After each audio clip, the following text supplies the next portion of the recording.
Om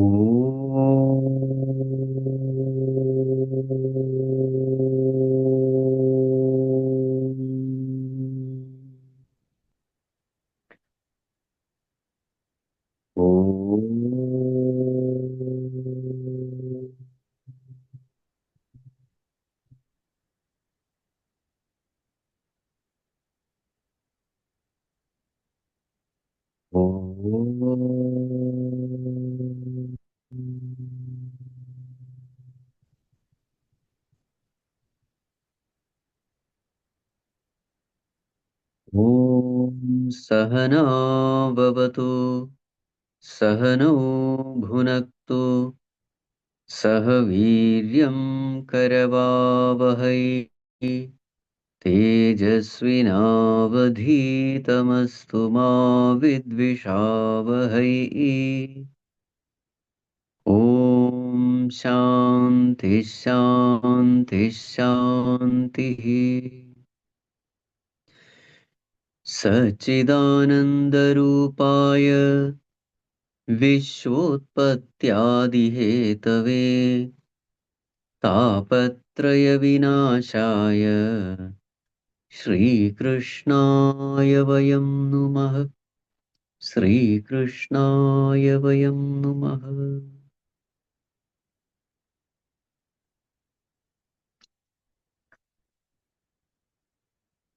Humble prostrations to one and all present here. So in the last class, our Trupti Amma had requested for a story.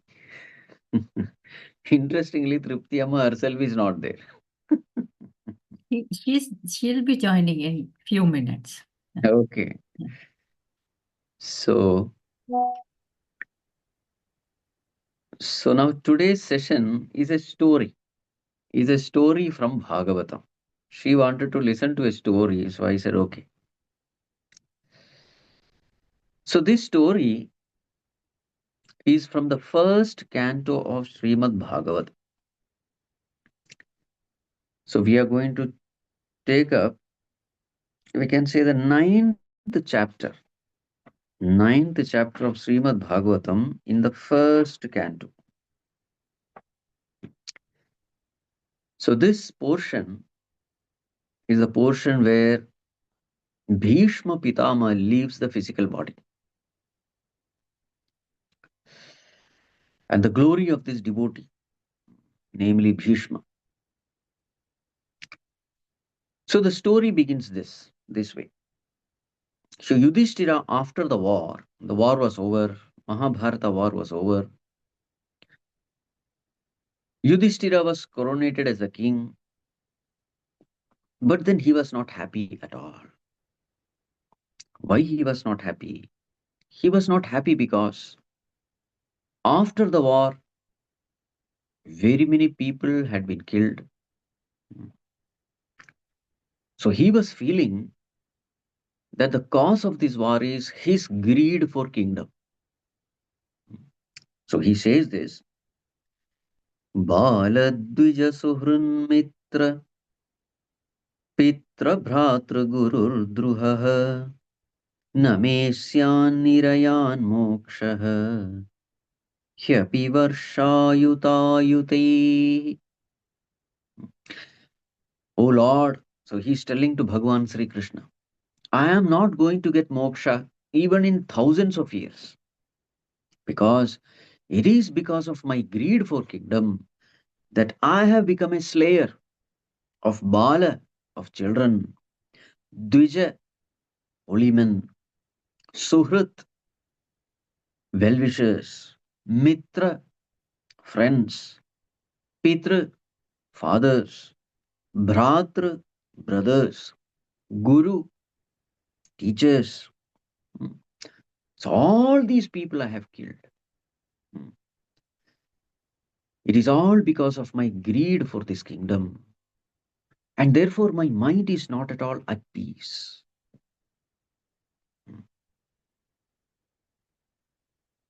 I hope everybody is able to hear. Yes, Swamiji. Yes. Yes, perfectly. Yes. Okay. So this way he was lamenting. Sakshat Vedavyasa Rishi himself comes to console Yudhishthira, but he is not consoled. Then Bhagavan Sri Krishna himself, who was a Gita Acharya, he tries to console him. Even Bhagavan Sri Krishna is not able to console Yudhishthira. Hmm. Yudhishthira says, so much of sins I have done. Now you may say that, oh, you perform some yajna, yaga, etc. But in what way that yaga is going to clear away this sin? Because in that yaga also so many animals are going to be sacrificed. It is something like your hands have become dirty, and with dirty water you are trying to clean your hands. So many animals will be killed in that sacrifice. How can killing animals wash away my sins? So this way he was unconsoled. Everybody tried to console him. Even Bhagavan himself tried to console him, but he was not consoled. In fact, it is said here, it was just a leela of Bhagavan, that he is trying to console and Yudhishthira is not consoled. So then Yudhishthira said, there is only one person who can truly answer all your questions, who can put your mind to peace. And that person is lying down in the battlefield, waiting for Uttarayana Kala. So let us all go to that place. So he was referring to Bhishma Pitama. So all of them went there. Pandavas, along with Bhagavan Sri Krishna. So there in that battlefield, Bhishma Pitama was lying down. And how was he lying down there? Drishtva nipatitam bhumau divaschutamivaamaram. He was lying down on the battlefield as though some devata had fallen from the sky.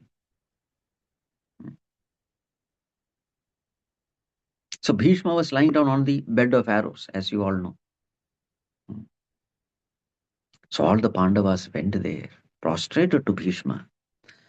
And who all had gathered in that place? All the great people. Brahmarshayah, Devarshayah, Rajarshayah.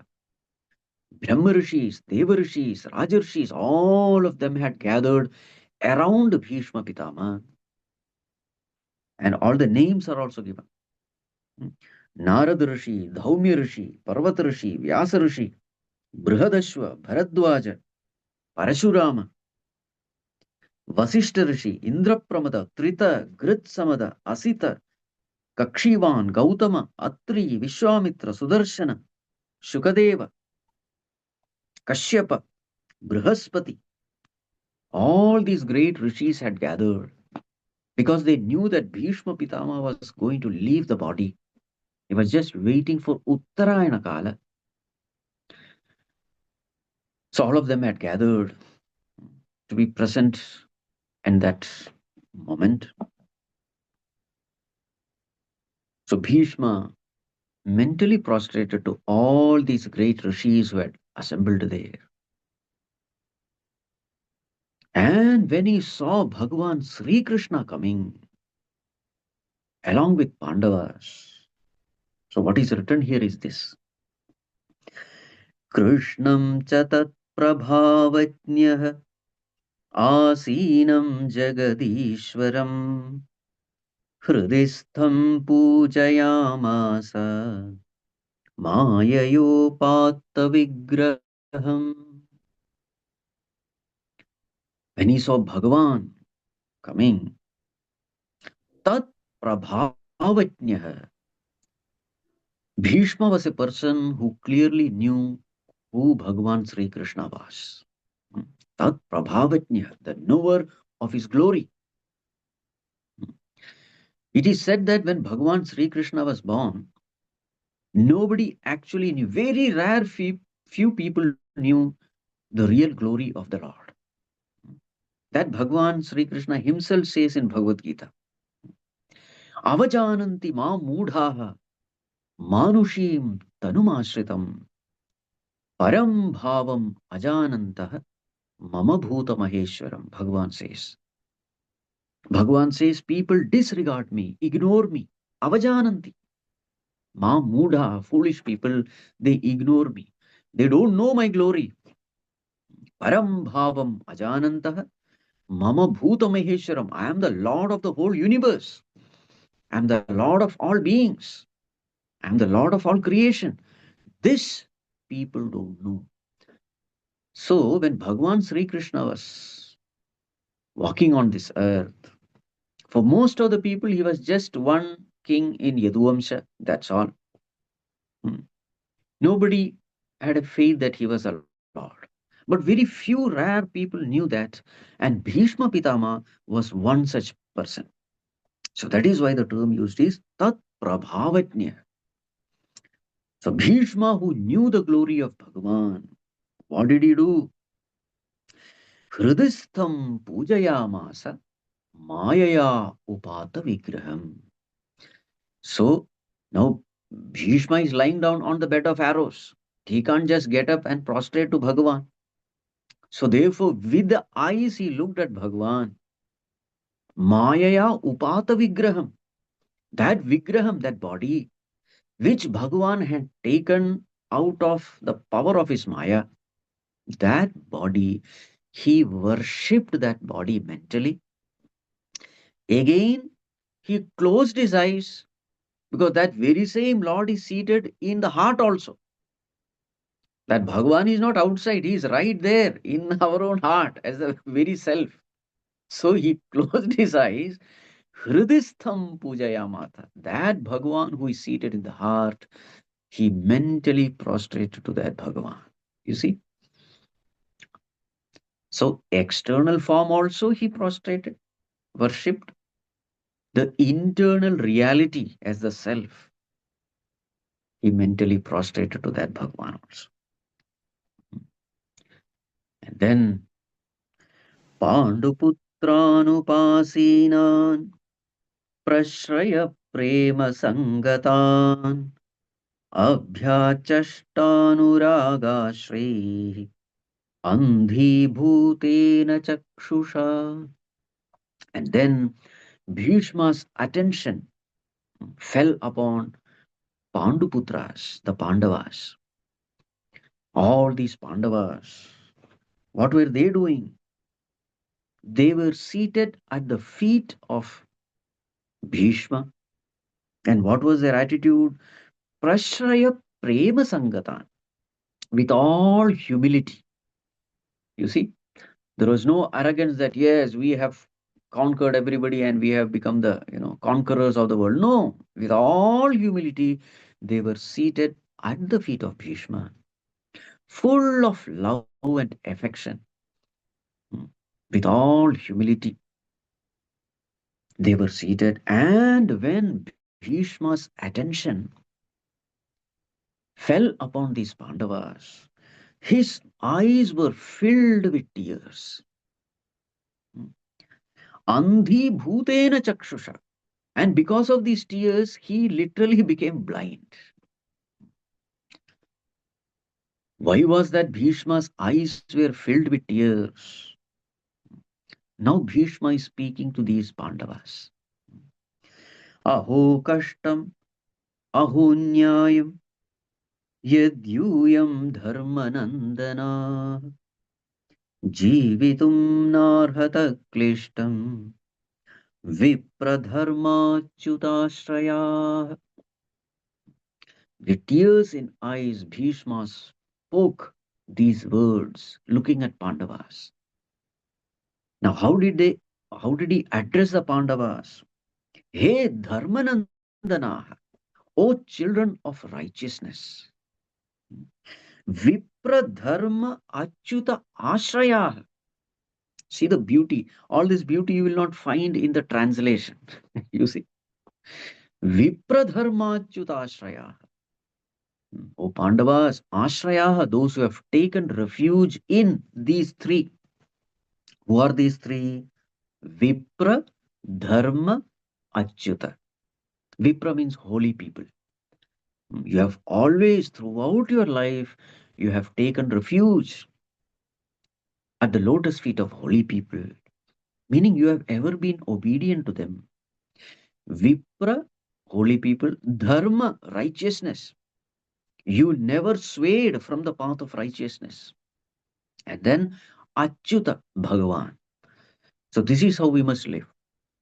Ever taking shelter at the lotus feet of Bhagavan, and then Mahatmas, and then Dharma, righteousness.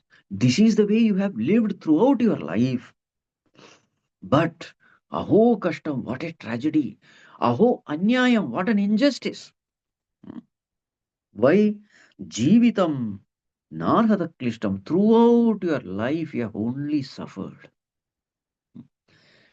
In spite of ever depending upon the Lord, the wise people, you have only suffered throughout your life. Hmm. So those who know the story of Mahabharata, they know. The Kauravas try to poison the Pandavas. They try to kill them by burning that Lakshagraha. Then they took away the kingdom.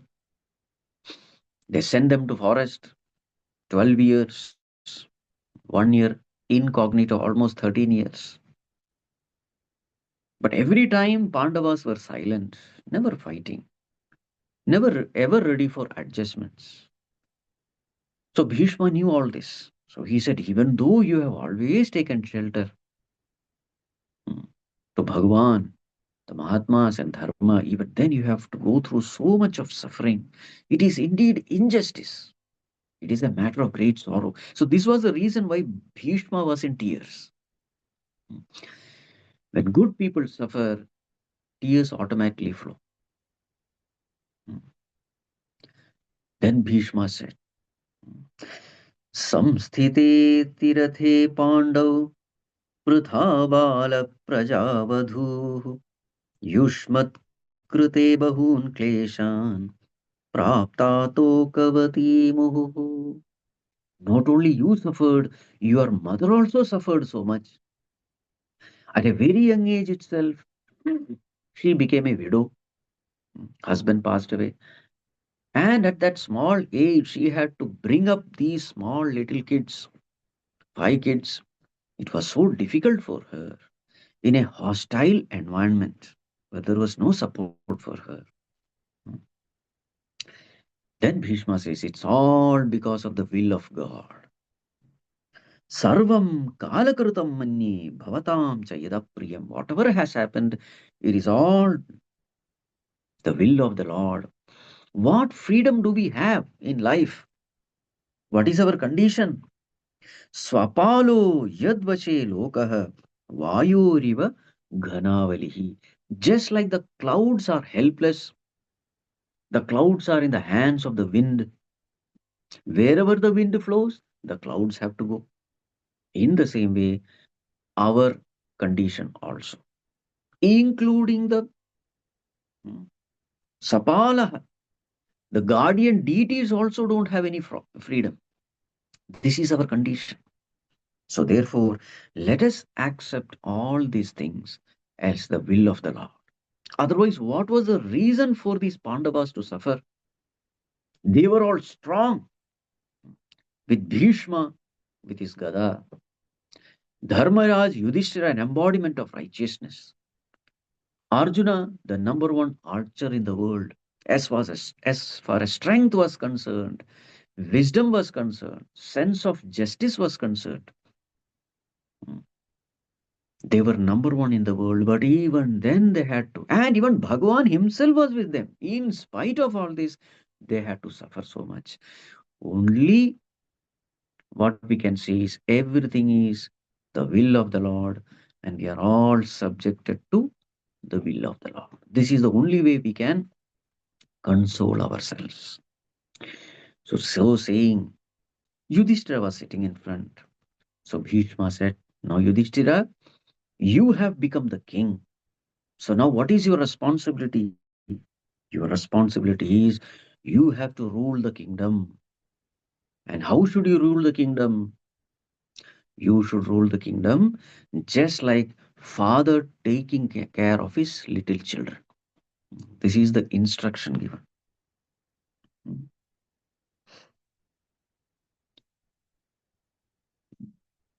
Now, without a king, the whole, during the war, the subjects have become like orphans. So you have to take care of the kingdom and you have to rule over the subjects like father taking care of his children. Now, while ruling the kingdom, you will have a lot of difficulties. So when you have difficulties, what should you do? So the loving instruction is given to him. एष वै भगवान् साक्षात् आद्यो नारायणः पुमान् मोहयन्मायया लोकम् गूढश्चरति वृष्णिषु. So then Bhishma directs his attention to Bhagavan Sri Krishna, who was standing next to him, and said, Esha vai Bhagavan Sakshat. This person who is standing next to you is Sakshat Bhagavan himself. Adyo Narayana Puman. He is Bhagavan Narayana himself, the very primeval being. Don't consider him as Matulaha, uncle's son, Priyam Mitram, your dear friend, Suhurdam, Suhrit, your well-wisher, your advisor, your messenger, your charioteer. No, no, no, no. He might have taken all these roles, fine. But remember, he is Sakshat Bhagavan himself. So hold on to him. So this is the instruction given by Bhishma Charya to Yudhishthira. Asyanubhavam Bhagavan Vedaguhyatamam Shivaha Devarshirnarada Sakshat Bhagavan Kapilo Nrupa. The glory of this person, that is Bhagavan himself, very few people know. Who are they? Few people like Lord Shiva, Devarshi Narada, Kapila Muni. These are some of the people who know this glory. That he is Bhagavan himself. And look at his compassion. Bhagavan, though people consider him as friend and relative, etc., he would never feel bad. He had that samadarshana bhava he was having. And look at his compassion. Tathapi kanta bhakteshu पश्य भूपानुकम्पितम् यन्मे स्युस्त्यजत साक्षात् कृष्णो दर्शनमागतः. Look at his compassion. When he came to know that his devotee is going to give up this body, he came to give his darshan unto me.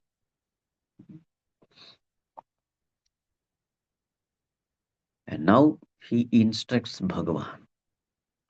Sadeva devo Bhagavan pratikshataam कलेवरं यावदिदं हिनोम्यहम् प्रसन्नः सारुणलोचनोल्लसत् मुखाम्बुजो ध्यानपतश्चतुर्भुजः.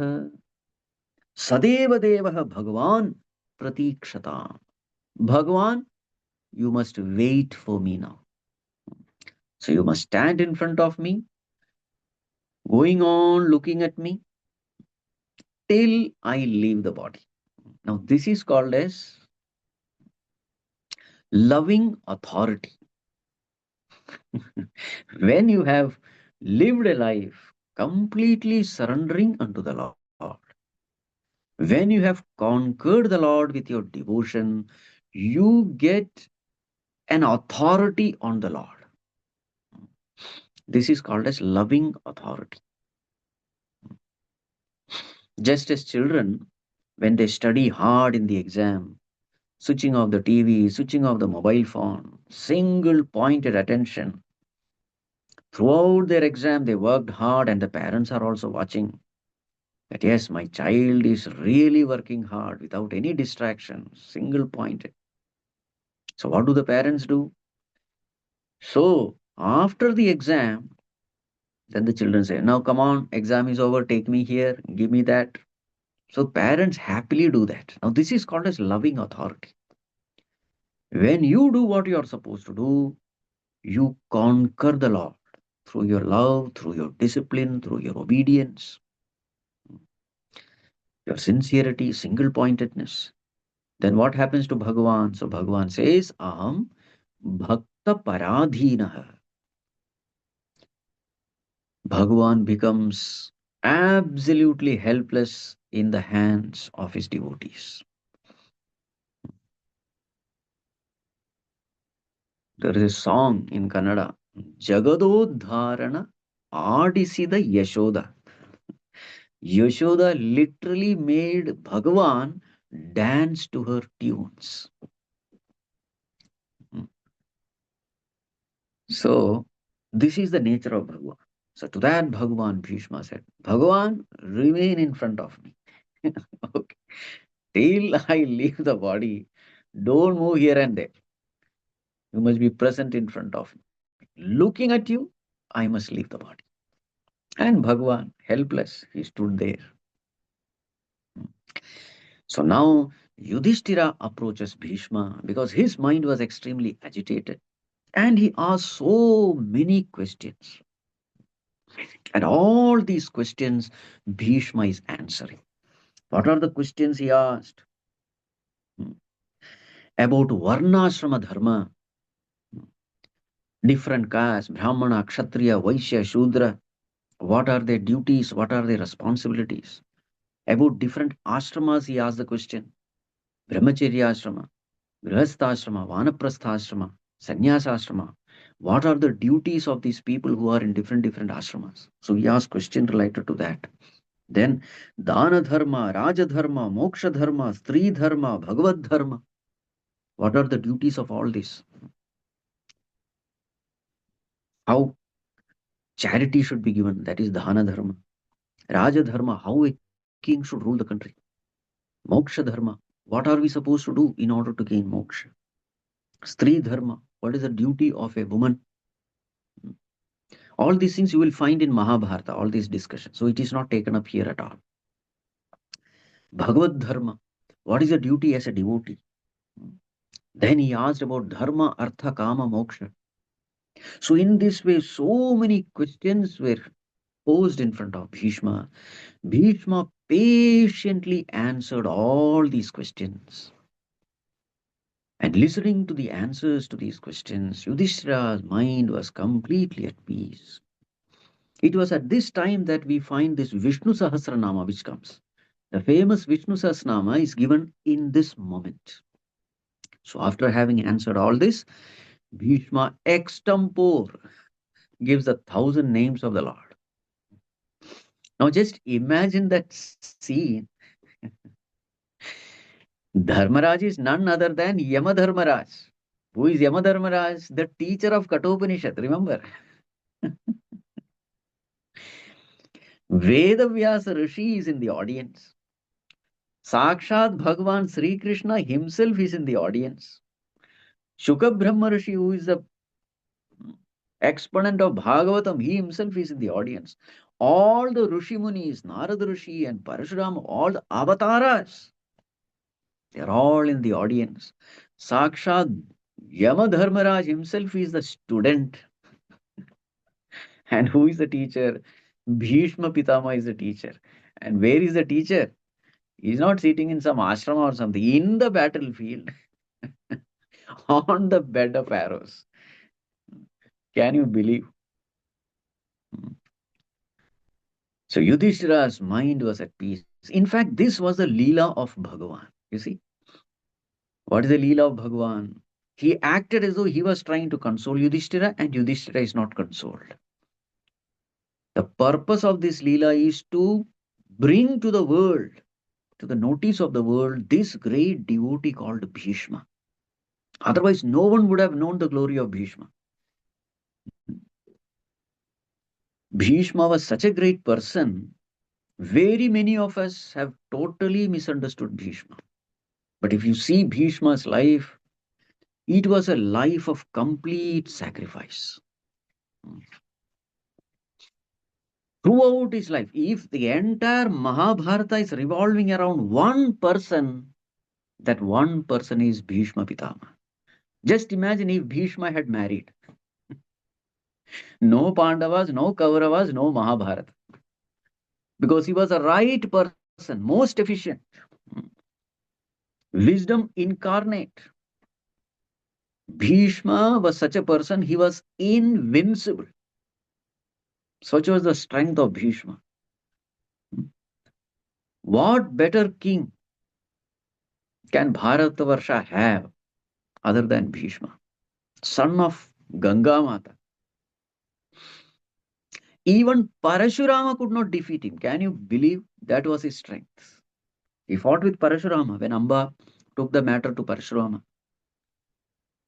Parashurama, an avatar of God himself, could not defeat Bhishma. That was his strength.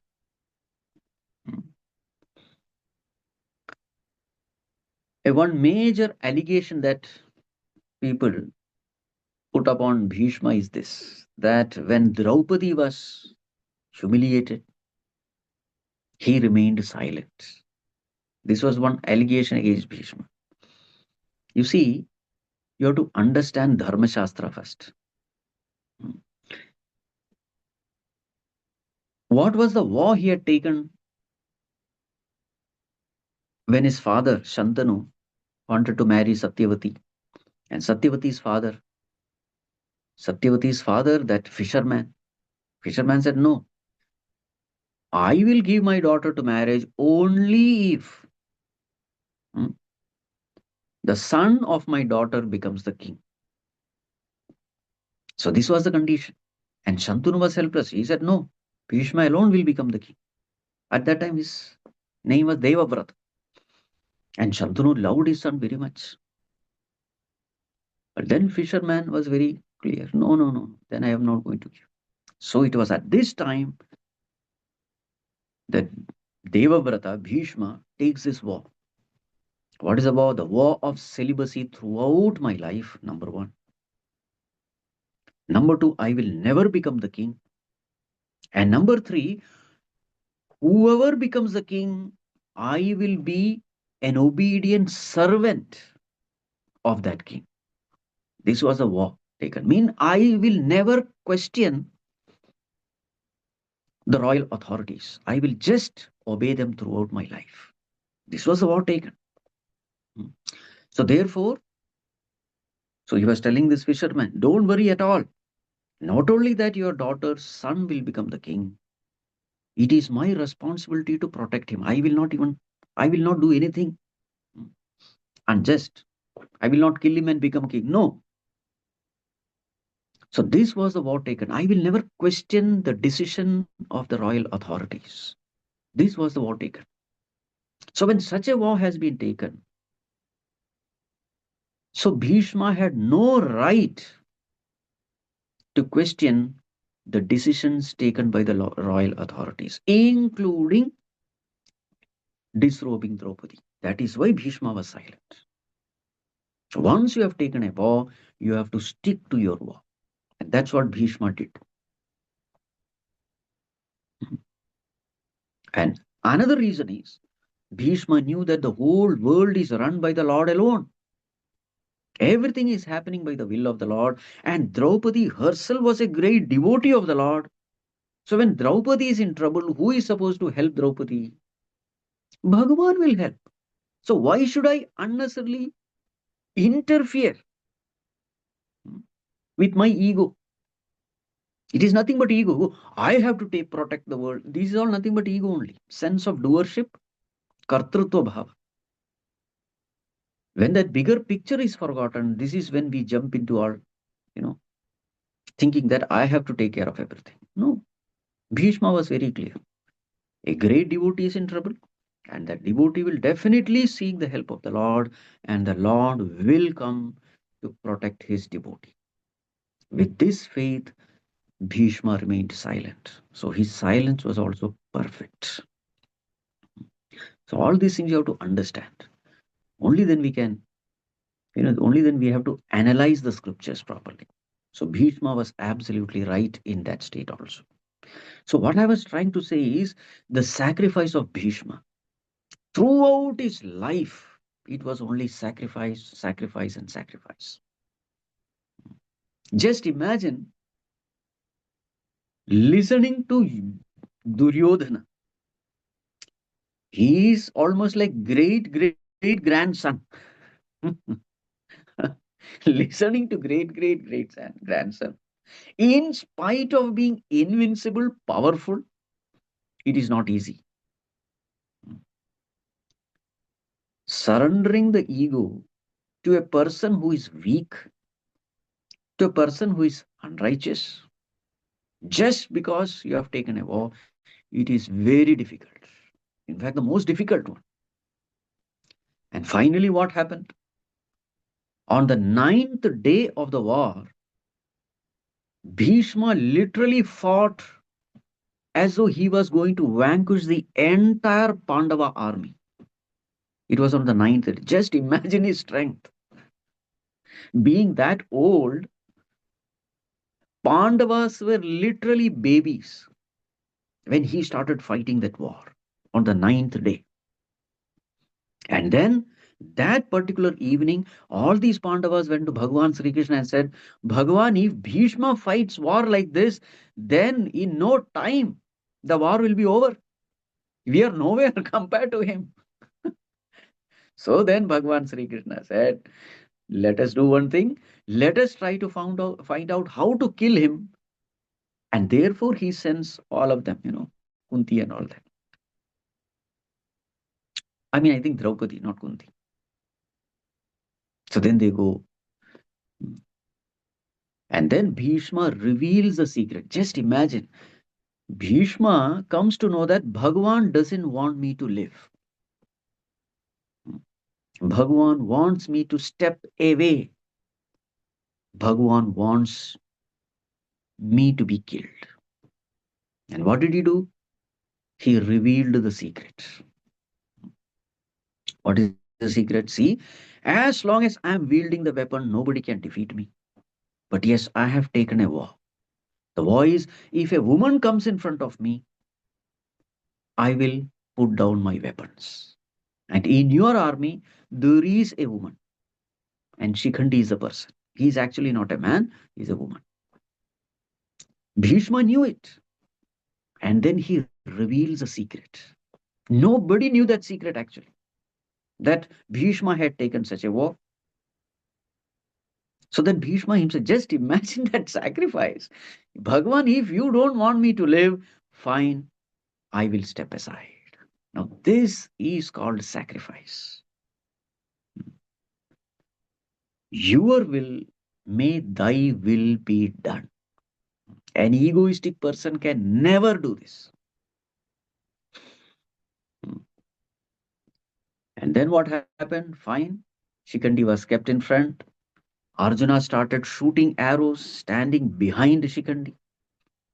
When Shikhandi's arrows were landing on the armor of Bhishma, Bhishma felt as though they were flowers thrown at him. Can you imagine? Arrows are falling. He knew because those arrows did not have the power. But when Arjuna's arrows started piercing his armor, piercing his flesh, then Bhishma says, Arjuna, I know these arrows belong to you. These are not the arrows of Shikhandi, these are your arrows. And thus Bhishma falls down. And it is said when Bhishma fell down, the war literally stopped. Everybody gathered around Bhishma because he was so worshipful, reverential in front of everyone. So this is the glory of Bhishma. Sacrifice, sacrifice, sacrifice. Sacrifice for the sake of his father. Sacrifice for the sake of his kingdom. Sacrifice unto this ruling dynasty.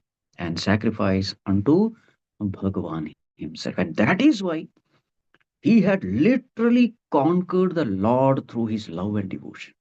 So Bhagavan himself comes in front of him.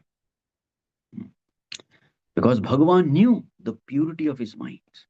The world may not be knowing it, but Bhagavan knew it. So thus, now Bhishma, he answered all the questions of Yudhishthira. And now that auspicious time comes, the time of Uttarayana. And when that time comes, what does Bhishma do? So here it is said,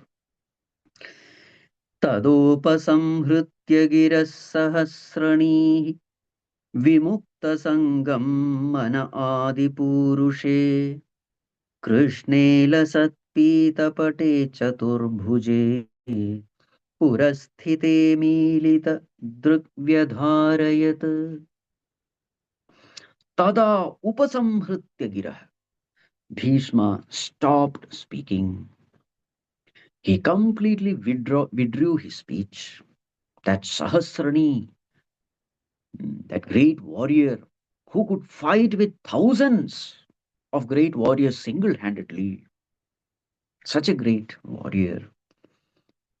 Vimukta Sangam Mana Adi Purushe, completely detached, mind fixed upon Adi Purusha, that supreme being.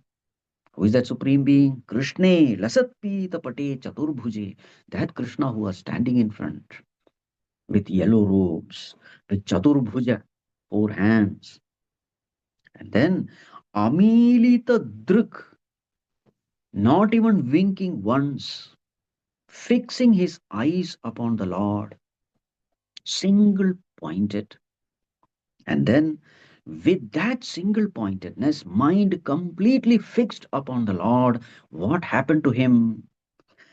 Vishuddhaya dharanaya, Vishuddhaya dharanaya hata shubha, तदीक्षयैवाशु गतायुधव्यथः निवृत्त सर्वेन्द्रिय वृत्ति विभ्रमः तुष्टावजन्यं विसृजन् जनार्दनम्. And because of that single pointed attention upon the Lord, his mind had been completely withdrawn from his body. And remember, he is upon the bed of arrows. So there was extreme pain. But now he withdrew his mind from the body. Now his mind was completely focused upon the Lord. And because of which, Hata Shubha, he experienced freedom from all kinds of pain. Because pain is experienced when the mind is focused on the body. Now his mind is not upon the body, his mind is totally upon the Lord, upon the most auspicious Lord. So that mind became absolutely free from all pain, all suffering, all kinds of disturbances, all kinds of inauspiciousness. And Bhagwan also was looking at him. His very, what you call, tad iksha.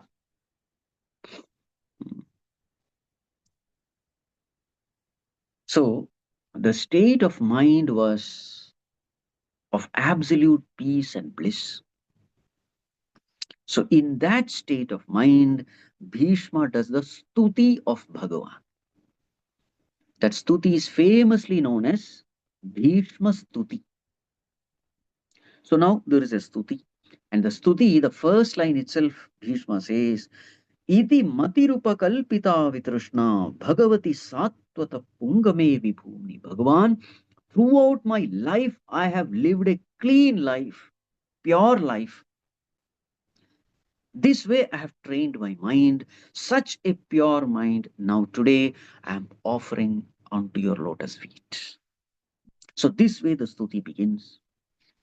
And then Bhishma says, Bhagavan, that form of Ishta Devata,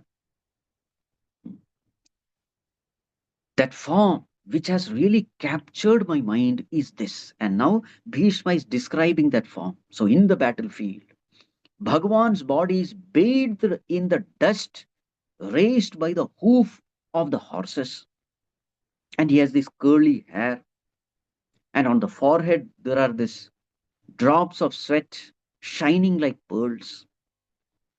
Hmm. Bhagwan, that form of yours, with your armor torn and that blood stained body because of my sharp, cruel arrows shot at you. Your armor was torn. And then, when you found that your devotee is going to be in danger, your devotee Arjuna, because of my,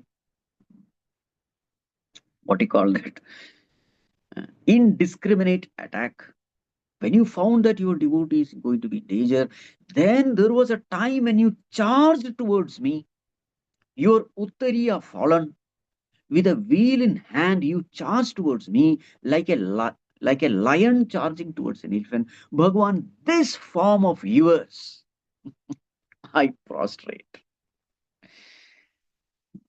In fact, Bhagwan, you had taken a vow that you will never take any weapon. And I had taken a vow that I will make you take a weapon. So, Bhagwan, you broke your vow in order to ensure that your devotee's vow is kept intact. So, Bhagavan, this form of yours, it has captured my mind. May I remember this form? And Bhagavan, in fact, the fact is, just by the very look, you had literally taken away all the strength and vitality of entire enemy. Actually, Arjuna had nothing to do. He had to just shoot some arrows and all of them would fall because just by the look itself, you had literally taken away everything from Kaurava. Bhagavan, I know that it was not the glory of Arjuna, it is only the glory of you. Literally, you were the master planner of the entire war. So, Bhagavan, so with this way, glorifying Bhagavan. And finally, he says, Bhagavan, all my doubts are cleared now. Now I see only the Lord seating in the hearts of all beings. So, just like in the presence of sun, everything becomes clear. In the same way, by your grace, I have attained to this knowledge. The knowledge that everything is nothing but Leela of Bhagavan alone. So with this, Bhagavan, my mind is at peace. So saying, Krishna evam bhagavati मनोवाग्दृष्टि वृत्तिभिः आत्मन्यात्मानमावेश्य सोऽन्तश्वास उपारमत.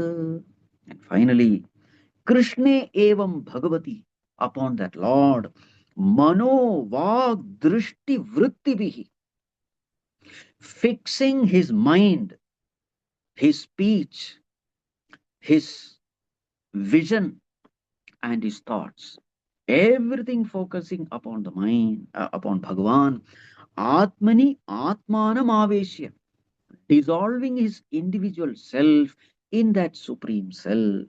Saha Antashwasa Uparamata. Thus he breathes his last. And when Bhishma did this, what were the others doing there? See, all those Brahmarshi, Rajarshi, Devarshi, they were all there. Sampadyamanamajnaya Bhishmam Brahmani Nishkale Sarve Babhuvus Sarve Babhuvuste Toshnim Vayamsi Vadinatyaye. When they saw this, Bhishma doing this wonder, conquering the Lord with his love, completely dissolving in Bhagavan, everybody became silent. And the example given is Vayam Siva Dinatyaye. Just like these birds, throughout the day, morning time, birds are very chirpy and noisy. But in the evening, when they come back, settle down in the trees, they all become silent. All noisy birds become silent. In the same way, all these people seeing this became silent. So, why were they silent? So, in the commentary, it is written they were silent because of three reasons: out of joy, out of sorrow, and out of wonderment. Joy because Bhishma Pitama became one with the Lord. Sorrow because such a great personality will no more walk amidst us. And wonder because such a great attainment is possible. Becoming one with the Lord is the greatest attainment. So, with great wonder, all of them became silent. And when this happened, the devatas they started, playing all those kettle drums because it's a matter of celebration. Tatra dundubhayo neduhu deva manavavaditaha shashamsu sadhavo rajnya khatpetu pushpavrishtayah. They showered flowers upon Bhishma. All the Mahatmas, they praised Bhishma. And there was this, what you call, there was a celebration of this auspicious moment. So, this is a portion from Bhagavatam of the great devotee called Bhishma. Okay, so I wind up. Now, if you have any questions or discussions, we can have that. Anybody is having question can ask. Raise your hand and ask. I had a question, Swamiji, but you have already answered. And that was this only ki at the time of Draupadi episode, why Bhishma Pitama didn't took any charge. And then you said it is because of war. So war is that much important that anything like adharma is going on and you can. See, adharma is going on. Who has to look after that? When there is a Lord to look after that, isn't it? Yada yada hi dharmasya glanir bharata abhyuthanam adharmasya tadatmanam srijamya. It is Bhagwan's responsibility. Where did this I come into picture? It is not my responsibility to see that everything is. And yes, you can, provided you have the freedom. Now that you have taken a vow, you have to stick to that vow. Bhagwan has 1,000 ways to solve a problem. Why should I break my vow in order to? It's all ego only, nothing else. Thank you. Ego is the answer. Correct. Anyone else? Questions? Yeah, I have a question, Swami. Can I ask? Rashmi ask. Yeah. Swamiji, Yeah. so does it count as a papa karma or a punya karma, not raising your voice against adharma? See, not raising your voice, you must raise your voice when there is adharma, nothing wrong. But when you have taken a vow, then not raising is dharma. Sticking to your vow is your greatest dharma. And what about Karna then in that case? Yes, he was a great man, no doubt about it. But Krishna went to ask him to join the Pandavas, and whereas he had vowed to stick to Duryodhan, being loyal to him. Then why does Krishna go and ask him to join the Pandavas when he knows that he's asking Karna to break his vow? See, I never justified Karna. No, I'm Here the topic is Bhishma. I never said that whatever Karna did was right. There are so many things which Karna did was wrong. I will never glorify Karna, but I will definitely justify Bhishma. If you have any objection against Bhishma, you ask me. No, I'm applying the same logic to Karna that you have explained. See, Karna was wrong. Many times he was wrong. In fact, he was the one who instigated, I think, Duryodhana that, Draupadi must be disrobed because he was insulted. In that Swayamvara, Karna was literally about to, pierce that the fish eye. It was Draupadi who said, no, I will not marry a Sutaputra. So Karna was insulted in many ways. So therefore, he was the one who instigated to do all this. So I will never justify Karna's action in many ways. But then is it right to ask him to break his vow? Is it right on Krishna's part to go and ask him to break his vow? What is wrong with Krishna's part? Of course, Krishna is Bhagwan, he can do anything. But is Bhagwan has a right to take any action. For example, Krishna asked Karna's head to be chopped off. Actually, that is against the law of the war. yeah, but he When Karna justifies was it by reminding about Abhimanyu. no, that is not the point. The point is whatever Bhagwan does, he cannot go wrong because Bhagwan is Dharma Swarupa. He's not an Yeah. ordinary human being. So see, Is he not in the form of human being? Like when we look so at what? Rama when we look at Rama Avatar, we call him Maryada Purushottam, and we say that all the rules that apply to humans apply to him too, and that is the reason why he had to ask Sita to leave Ayodhya. Then in that case, doesn't don't the rules of humanity on being human apply to Krishna as well? You see, can fire be cold? No, Is there any possibility that fire is cold? not to humans at least. Arey Baba, I am talking about fire. Yeah, Can fire be cold? no, If suppose you see a cold fire, what will you say? I haven't seen one. How can I see that it's a cold? Artificial. You will Artificial. say that, you will say that fire is artificial, isn't it? For example, sometimes they do, they put a fan and all this glowing, paper, the golden color You mean paper the they put, and illusion of then, fire? yes. So when you go near, you find that there is no heat.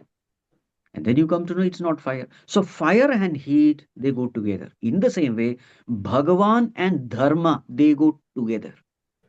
It is impossible that Bhagavan can be adharmic. Impossible. Bhagavan's nature is Satchidanand. Sat means truth. So to say that Bhagavan is adharmic is like saying fire is cold. And moreover, let me tell you, who are we to say Bhagavan is wrong? With this little understanding of us, remember Bhagavan is Sarvajna. He is remaining in the hearts of everyone. Karna is breathing and alive because of Bhagavan. So if Bhagavan decides, I am going to take away the life of Karna, who is Karna to object? That life belongs to Bhagavan only. I agree. We are not as great as Bhagwan. Definitely not even a speck. But since we are doing this discourse, and since it's open to questions, I wanted to clear my doubts, because Yeah. unless the So doubts are whenever, cleared, unless there is still doubt in your mind, how can you really think of someone as Bhagwan? correct, always analysis must begin this way. Bhagavan, you are right. Let me try to understand how you are right. This is the way analysis has to be done. First statement itself is Bhagavan, you are right. Full stop.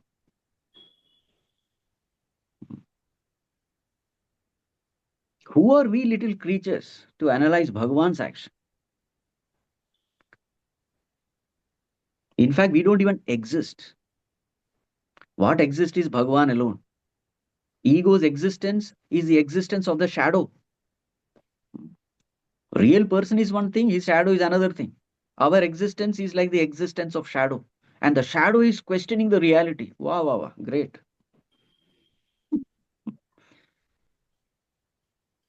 Thinking mind doesn't have the power to question, right? Otherwise, that is the beauty of our dharma, that anybody and everybody has a right to question, and they get the answers, right? Always question should be with the attitude that Bhagavan is right. Because the truth is the questioner doesn't even exist. When questioner doesn't even exist, how valid can that question be? You may have thousands of questions in the dream, but when you wake up, what happens to all those questions? Questions disappear. So you can go on asking question, but I'm just giving you the right attitude.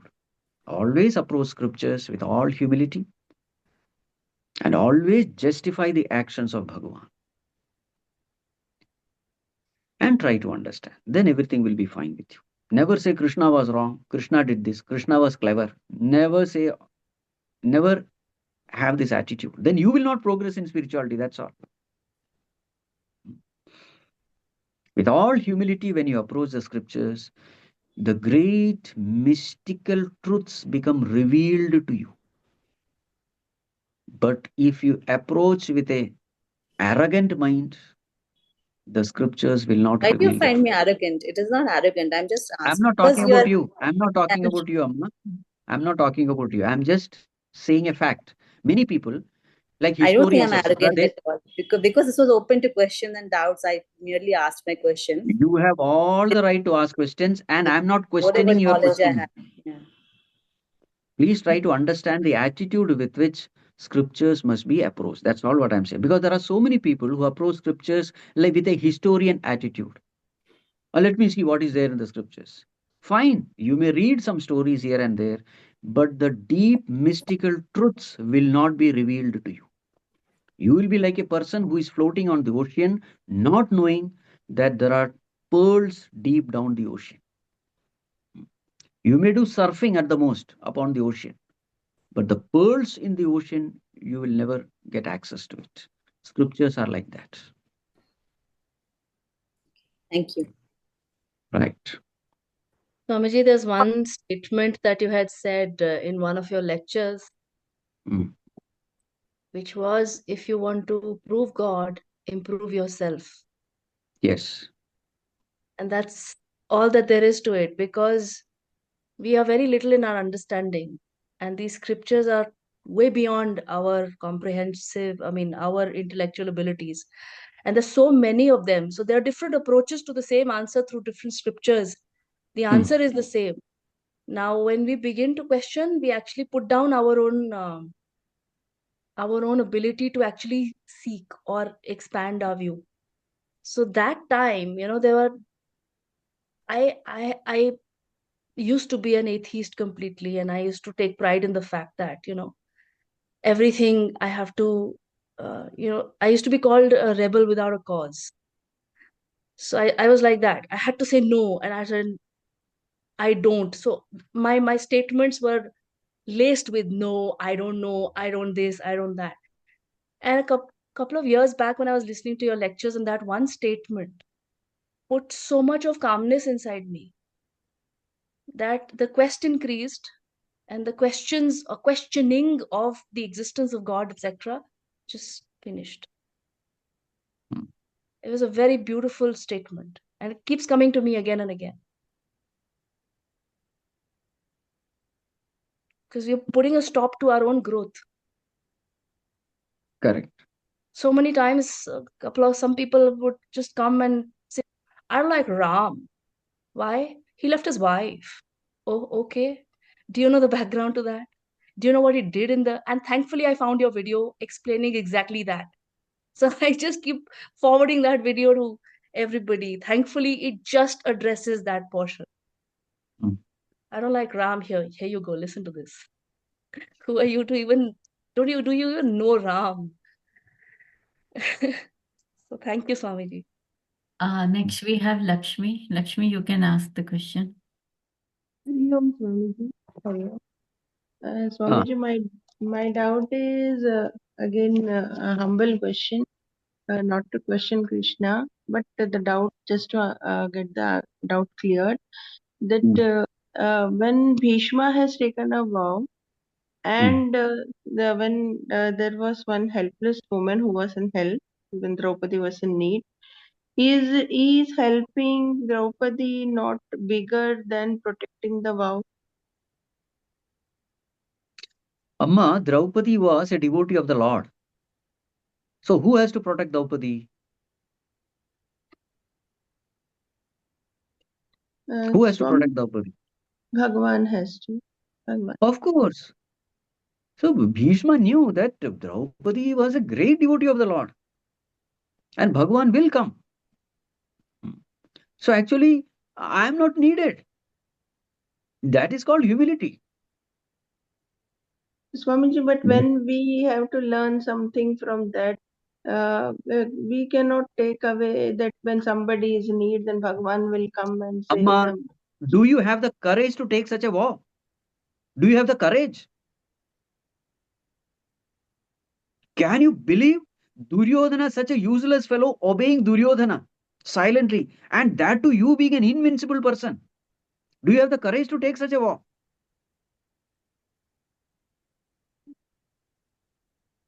We don't take any vow, but we want to question these people.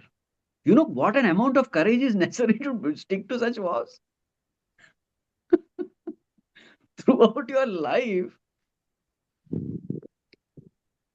obeying a useless fellow.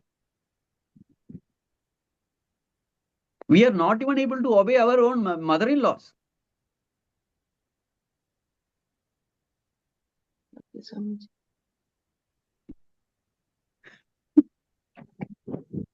Next question, Meera Kumar has written. Yes, Hari Om Swamiji. Ah.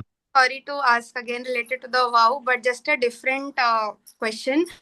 Like Bhishma means knowing that he followed Dharma Shastram and all that. At that point, why did he feel that that vow was necessary? Means the fisherman was clearly being selfish, no? That he wanted the kingdom and all that. So why he felt that that vow was necessary? Because that kind of held him back from doing all the good things that could have changed the course of the story. See, he never knew what was going to happen, just like any one of us. He did it with a good intention that whatever my father's desire is, I must fulfill it. So, with that intention alone, he took that vow. My father, Pitru Devo Bhava, if you want to see, you can see it there. I am ready to sacrifice my life for my father. This was the only intention, nothing else. May my father fulfill his desires, and if I am coming on his way, let me step aside. This is called sacrifice. Later on, what happened? Even Bhishma did not know what was going to happen. He did it with a good intention. Okay, thank you so much. Asha ji. Yes, Swamiji, my question was also very similar to Meera's question. The same thought came in my mind also. If Shantanu had not married Satyavati, okay, my son, giving that promise, Bhishma Pratigya, like as a father, he would have, if he had decided, okay, I don't want to marry Satyavati, then this Kaurava, Pandava, the entire Mahabharat wouldn't have taken place. My question, even that same thought was running in my mind also. But you are saying it's when Bhishma did it for the love for the father, and what about the father? Doesn't he have that responsibility towards the son? Absolutely true. Shantanu was absolutely wrong. But this is what happens. Love makes you blind. Yeah. It paralyzes you. That's why Bhagavad Gita says, Trividham narakasyedam dwaram nasanam atmanah. Kama krodhastata lobha tasmat etatrayam tyajet. There are three doorways to hell: Kama, Krodha, and Lobha. This is what Kama does. It makes you blind. In fact, Shantanu should have said, no, I'm not going to marry. Exactly. My son is going to become the king, and I'm not going to compromise. If Shantanu had stayed in that, Bhishma Yes. would have become the king. It was Shantanu's weakness. It is Shantanu's weakness. Today, the history would have been completely different. There would have Correct. been no Mahabharata, no Pandavas, no Kauravas. True. Yeah, thank you. Yes.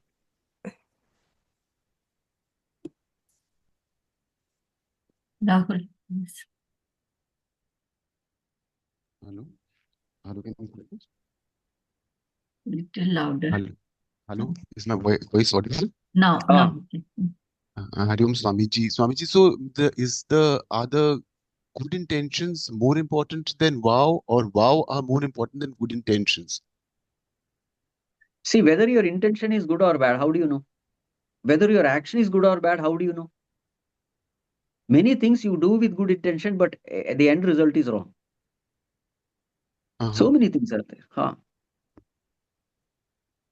Once you have taken a vow, you have to stick to it, come what may.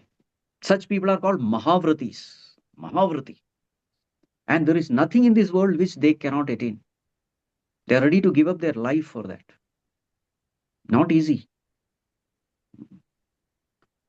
We are not even able to stick to our Ekadashi Vrata.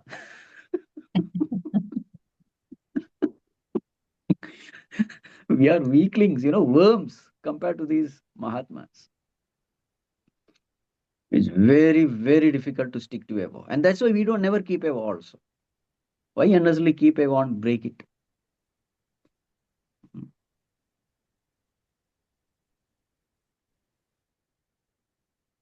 Srija.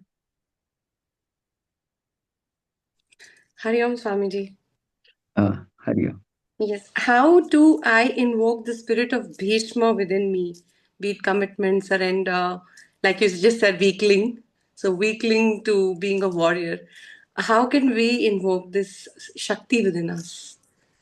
See, there is only one way. If you want strength, hold on to the strong. And Bhagavan is the only one who is strong. Ego can never have any strength because ego is an illusion. An illusory entity can never have any real strength. The more you are connected to God, the more you strong. That strength of Bhagavan will express through you. It is the strength of Bhagavan only. So if you want strength, ever remain connected to God, surrender to God. Yes. Thank you so much, Swami. Thank you.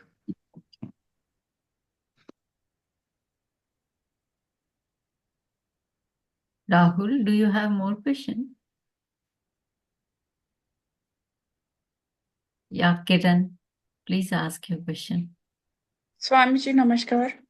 Ah, Swamiji, is it possible, just one weird thought in my mind, so I'm just sharing it.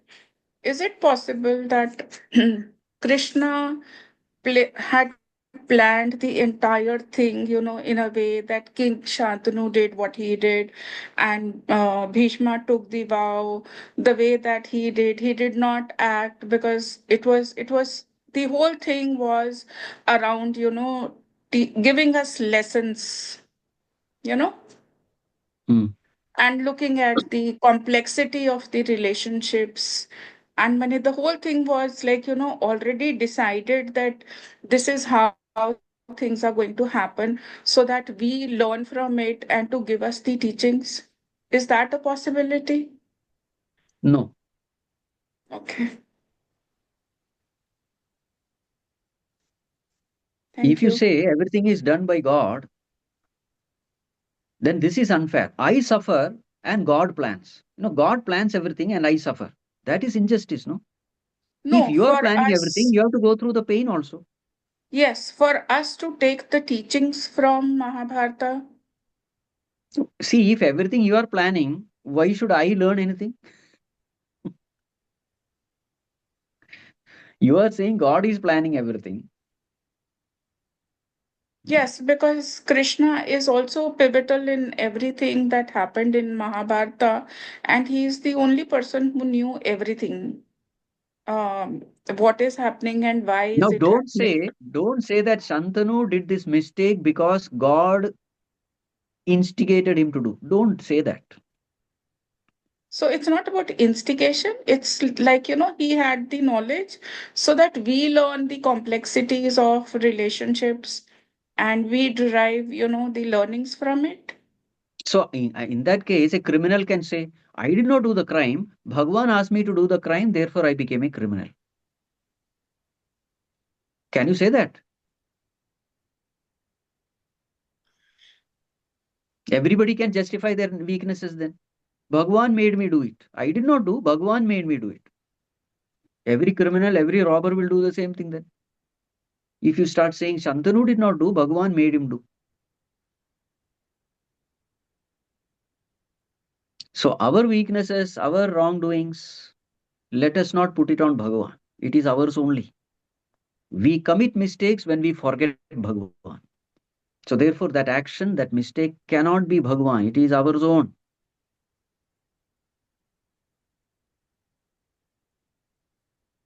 Clear?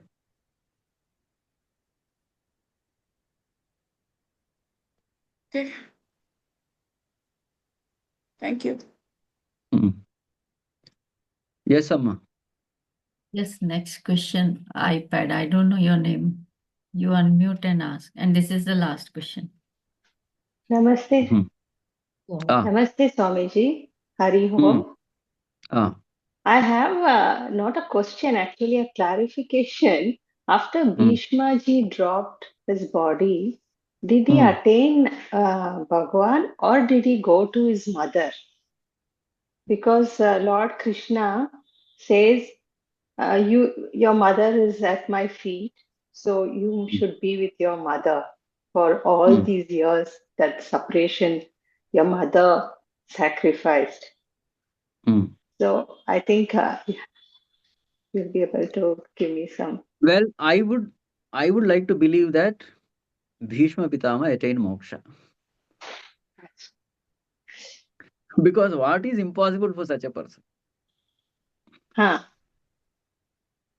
Mano vak drushti vritti bihi, if you can fix your mind upon Bhagavan, is anything impossible?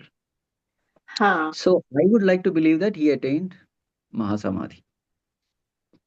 Yes, Swamiji. Thank you. Hmm. Well, Sama, you can also ask. Hari Om Swamiji. Ah.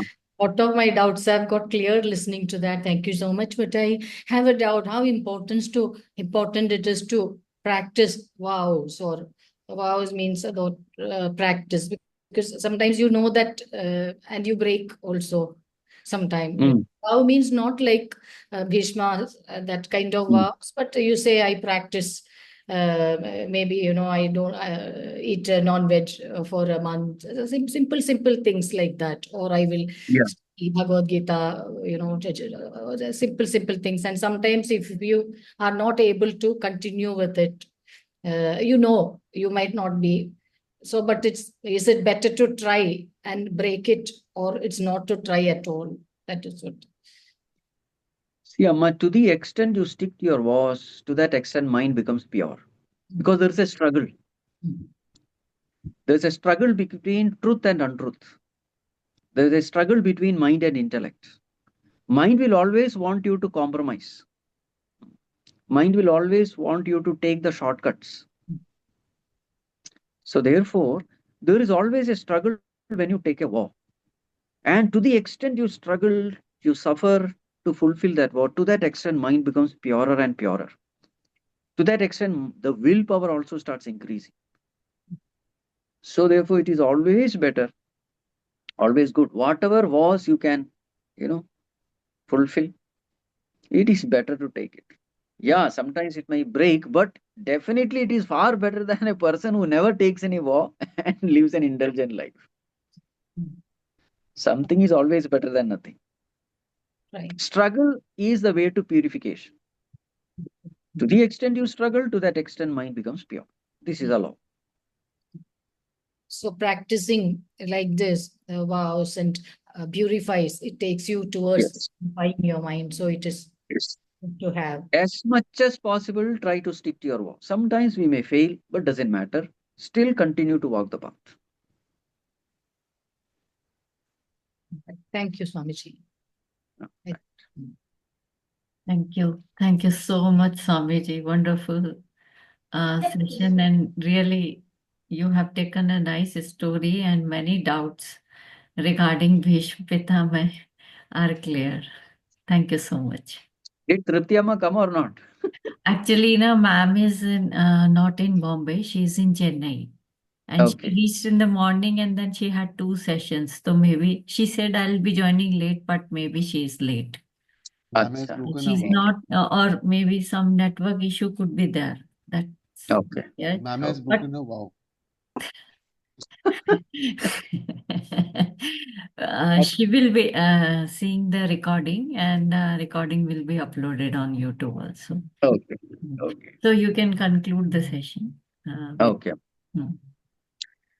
ॐ सर्वे भवन्तु सुखिनः सर्वे सन्तु निरामयाः सर्वे भद्राणि पश्यन्तु मा कश्चित् दुःखभाग् भवेत् असतो मा सद्गमय तमसो मा ज्योतिर्गमय मृत्योर्माम् अमृतं गमय। ॐ पूर्णमदः पूर्णमिदं पूर्णात् पूर्णमुदच्यते पूर्णस्य पूर्णमादाय पूर्णमेवावशिष्यते। ॐ शान्ति शान्ति शान्तिः। हरिः ॐ श्रीगुरुभ्यो नमः। हरिः ॐ। Hari Om. Hari Om. Thank you so Hari Om. much. Thank you. Hari Om. Hariom.